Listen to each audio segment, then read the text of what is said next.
Concept number جو 5 ہے آگے اس کی طرف چلتے ہیں کہ دیگر جو پھر مناہج ہیں اس حوالے سے، یعنی اول تو جو ہے نا آرزو اول تو پیدا ہو نہیں سکتی کہیں، مسئلہ وہی ہے کہ اول تو یہ آرزو ہی نہیں ہے کہیں پہ کہ ہم نے کو دین کو غالب کرنا ہے.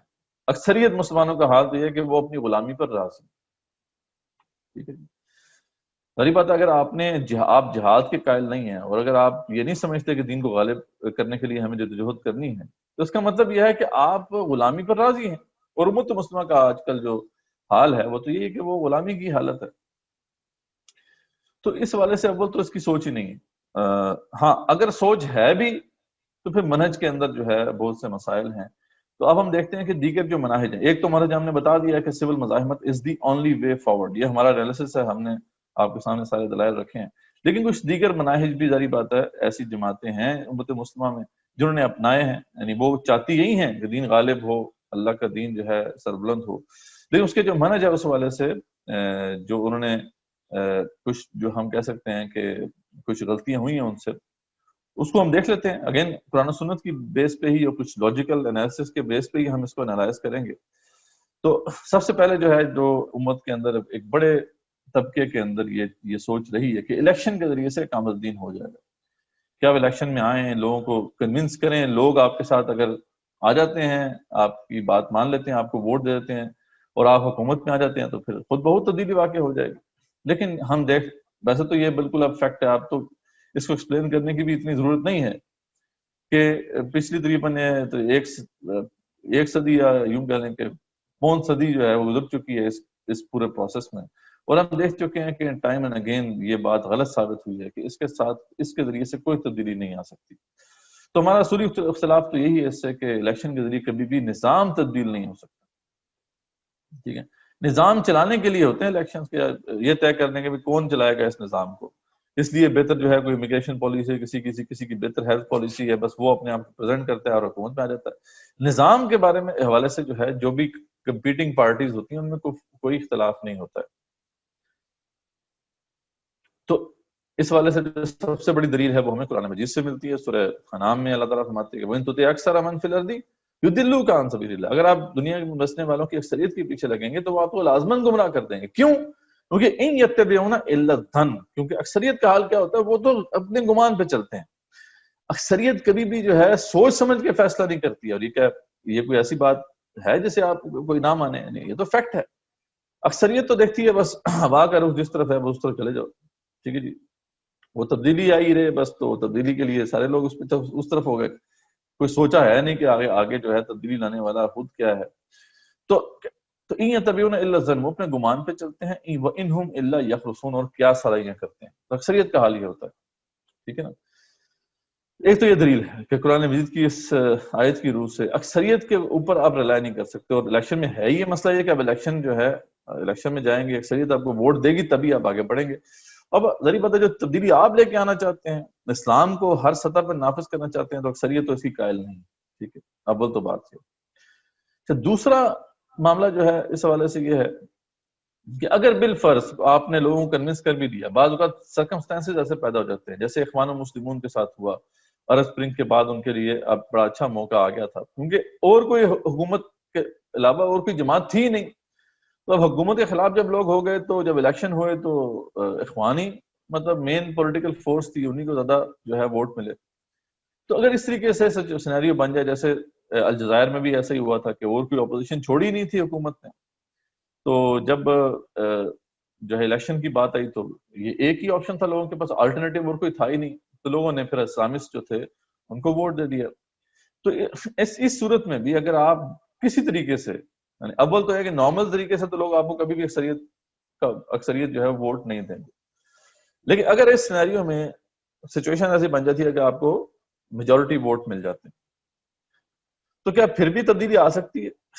تو ہم نے دیکھا کہ پھر بھی تبدیلی نہیں آ سکتی. اس کی وجہ کیا ہے؟ اس کی وجہ یہ ہے کہ جب الیکشن میں آپ کنٹیسٹ کر کے جیتتے ہیں تو آپ ریاست کے سب سے کمزور پلر کے اوپر اصل میں اپنی جو ہے ہیجمنی قائم کرنے میں کامیاب ہوتے ہیں. جی، پارلیمنٹ آن پیج تو سب سے پاورفل جو ہے نا وہ پلر ہے، کیونکہ آپ کی ساری جو ایگزیکٹو ہے وہ بھی اس کو رپورٹ کرتی ہے نا. جو بھی وہاں پہ آپ کا پرائم منسٹر ہے یا پھر پریزیڈنٹ ہے تو خیر پریزیڈنٹ چلو وہ بھی پارٹ ہوتا ہے ایک طرح سے کانگریس کا جیسے امریکہ کے اندر ہے، لیکن پارلیمنٹ میں تو یہی ہوتا ہے کہ جو ہیڈ آف لیجسلیچر ہے وہی ہیڈ آف دا جو ہے وہ گورنمنٹ بھی ہوتا ہے. تو آن پیپر تو یہ ہوتا ہے کہ جناب فوج آپ کو رپورٹ کرے گی، لیکن ایکچولی ہمیں پتا ہے ایسا نہیں ہوتا. وہ کہتے ہیں نا مشہور کہاوت ہے کہ power comes down the barrel of a gun, جس کے ہاتھ میں گن ہے طاقت اسی کے پاس ہوتی ہے. تو یہ ایک ایسا پلر ہے جو کہ جس کے پاس گن نہیں ہے، اس لیے اس کے پاس طاقت نہیں ہے. اگر آپ یہاں پہ آ بھی جائیں گے تو دو جو بڑے پلرز ہیں آپ کی جوڈیشری ہے اور پھر سب سے بڑا تو ظاہر بات ایگزیکٹو ہے، یہ آپ کو چلنے نہیں دے گا. بالکل یہی ہوا. ٹھیک ہے، ان جگہوں پر چاہے وہ آپ الجزائر کا معاملہ دیکھ لیں، مطلب یہ بالکل اول تو الیکشن ہونے نہیں دیے گئے، لیکن یہ ہے کہ بڑے واضح چانسز تھے کہ اوور ویلمنگ میجورٹی مل جائے گی F I S Islamic salvation front کو الجزائر میں 1990s میں جب یہ ہوا تھا. لیکن یہ ہے کہ ایک دن نہیں حکومت کو کام کرنے دی، فوج نے فوراً جو ہے ان کو گرا دیا، ختم کر دیا. سیم جو ہے ترکی میں ہوا، نجم الدین اربکان کی جو پارٹی تھی ملی اسلامت پارٹی، اس کو حکومت مل بھی گئی تھی، 1 سال چلے بڑی مشکل سے، اس کے بعد فوج نے اڑا دیا. اور اخوان کے ساتھ جو ہوا وہ آپ کے سامنے ہے. ٹھیک ہے، پہلے جوڈیشری نے چلنے دیا، بعد میں پھر فوج نے ان کو اڑا دیا.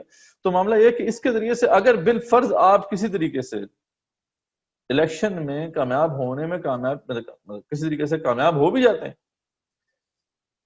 تب بھی تبدیلی نہیں آ سکتی، تب بھی وہ مقصود جو ہے ہمارا وہ حاصل نہیں ہو سکتا. اور دوسرا بھی یہ تو ہمارے اصولی اختلافات ہیں، باقاعدہ اختلافات تو یہ ہیں ان جماعتوں کے ساتھ کہ جب بھی یہ آئی ہیں انہوں نے اپنی کیمپینز کی ہیں تو ہمیشہ طاغوت کے ساتھ سمجھوتا کیا. کم سے کم اگر یہ اپنے اسی موقف پر رہتی جس موقف پر جو ہے ان کے بڑوں نے ان کو چلایا تھا کہ ٹھیک ہے آپ الیکشن میں جائیں گے، ہم 2 ووٹ دیتے ہیں نہیں دیتے، لیکن ہم نے کسی طریقے سے اس معاملے میں سمجھوتا نہیں کرنا. لیکن آپ کو پتا ہے پھر جب مسلسل ناکامی کا سامنا کرنا پڑے تو پھر جو ہے اسٹریٹجیز میں تبدیلی آتی ہے، اور یہاں پہ بھی آئی.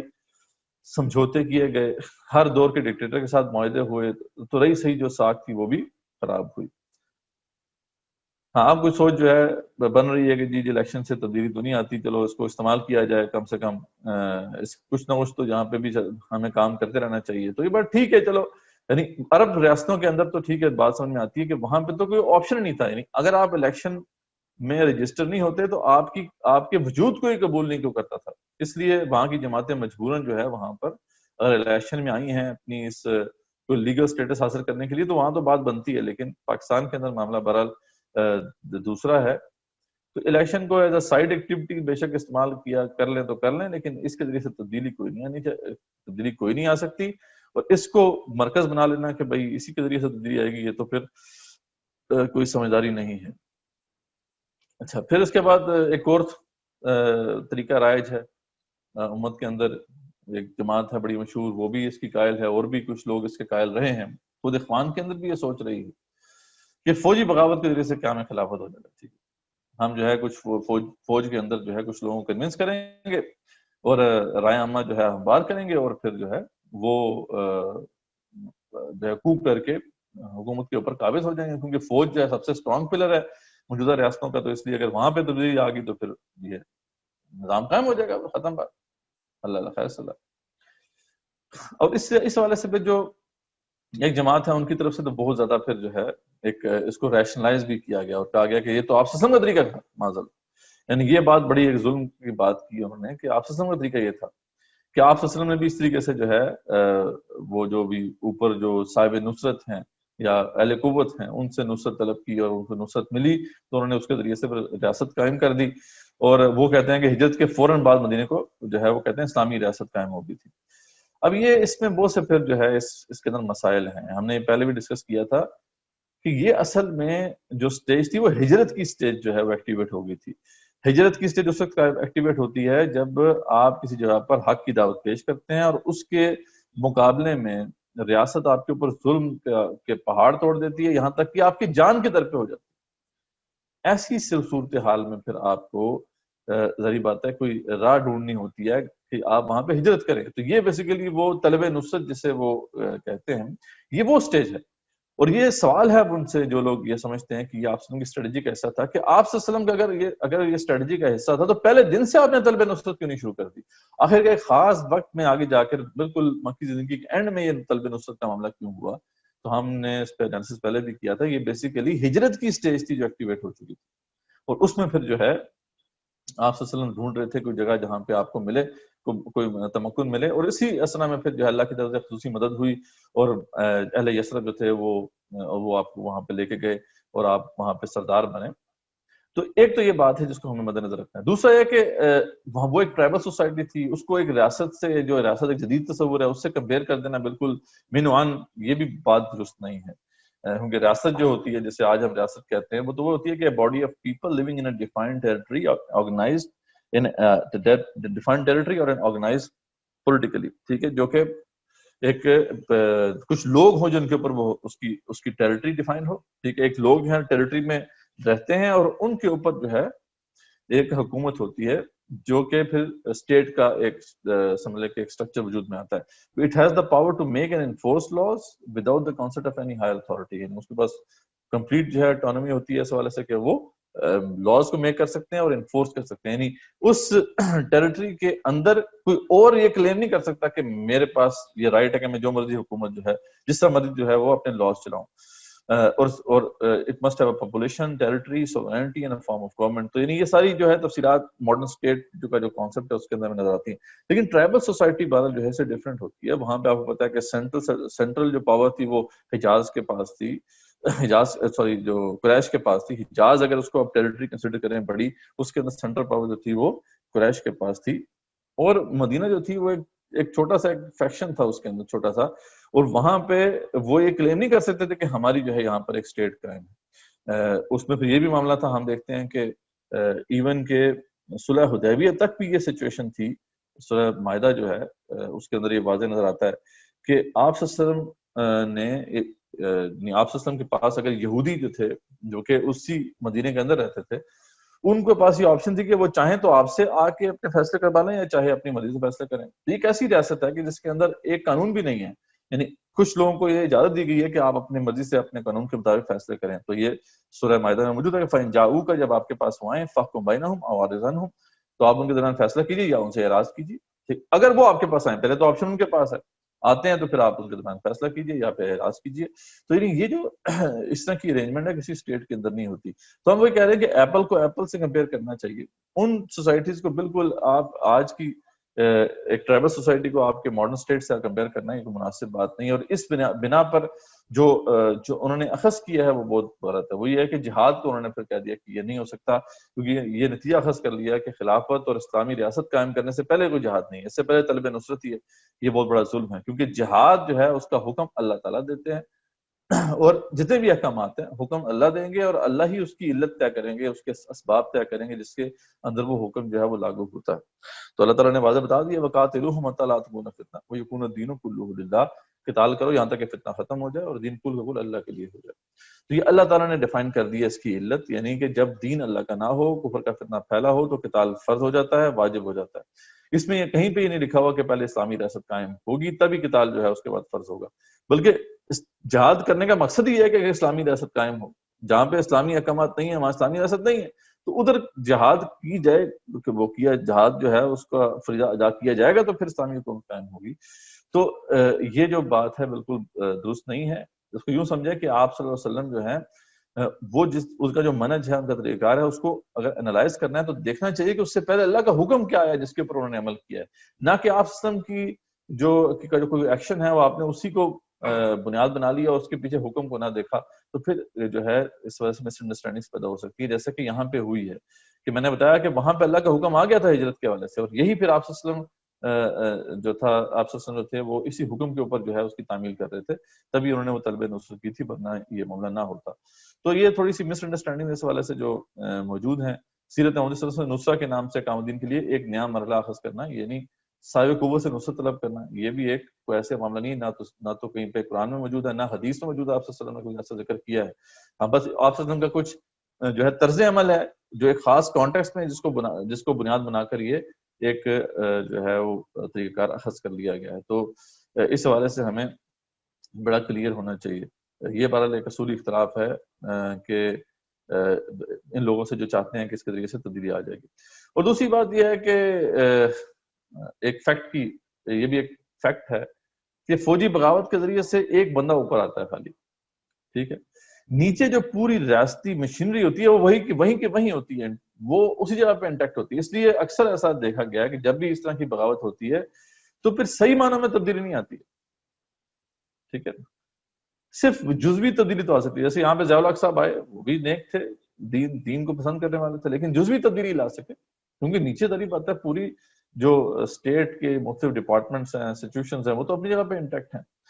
اور دوسری بات یہ ہے کہ اہل قوت جو ہوتے ہیں ان کی بھی تربیت چاہیے ہوتی ہے، ان کو بھی آزمائش سے گزرنا ہوتا ہے. جب تک کہ وہ اس پروسیس سے نہیں گزرتے، اس ریولوشنری پارٹی کے کیڈرز میں شامل نہیں ہوتے، اس وقت تک جو ہے ان کے اوپر کیسے ٹرسٹ کیا جا سکتا ہے کہ وہ ہمیں ایسا کرنے دیں گے. اس لیے اکثر ایسا ہوا کہ جہاں جہاں بھی ان لوگوں نے کوشش کی یا اخوان نے بھی کوشش کی تو وہاں پہ ان کو پھر بڑی مشکلات کا سامنا کرنا پڑا. خود جمال احمد ناصر کو بھی سپورٹ کیا تھا اخوانیوں نے، لیکن جیسے ہی وہ حکومت میں آئے تو انہوں نے خود اخوانیوں کے ساتھ بہت برا کیا. تو یہ سارا معاملہ ہے، اس کو بھی ہمیں مد نظر رکھنا ہے.